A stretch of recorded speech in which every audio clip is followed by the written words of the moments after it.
अदिनिया लघुचाप जनित वर्षा फसल अमल को नहीं चिंतार चाषी एभली घटना देखा मिली गुडारी अंचल में मुख्यतः धान और कपा चाष चाषी निर्भर करते भल धान अमल समय अदिनिया वर्षा नष्ट हो जाइछि क्विंटाल क्विंटाल धान।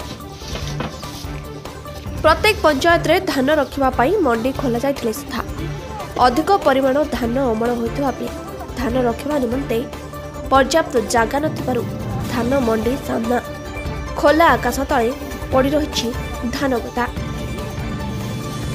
खोला आकाश तले रहितबा धान गदा अदिनिया वर्षा भिजी नष्ट हो जाइछि। समवाय समिति पक्षरु पाल जोगाइथिले सुधा वर्षा पानी रे नष्ट हो जाइछि धान। गुडारी 9 गोटी ग्राम पंचायत 3 गोटी ग्राम पंचायत तथा ढेपागुड़ा सिरीगुड़ा एमके राई एवं गुडारी सदर में मंडी व्यवस्था कर चाषी ऋण कर अमल कर फसल को पाल जरी घोड़ाई रखिते सुधा धान गदा तलू पानी पशि नष्ट हो जाइछि।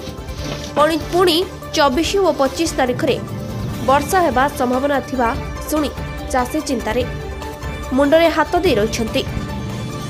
कठिन परिश्रम करी फसल आदाय समय वर्षा हेतु चाषी हंतसंत होउछन्ति।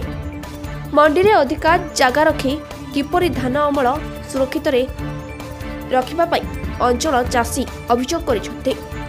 नष्ट होइतबा धानर क्षतिपूरण निमंते प्रशासन को अनुरोध करिछन्ति।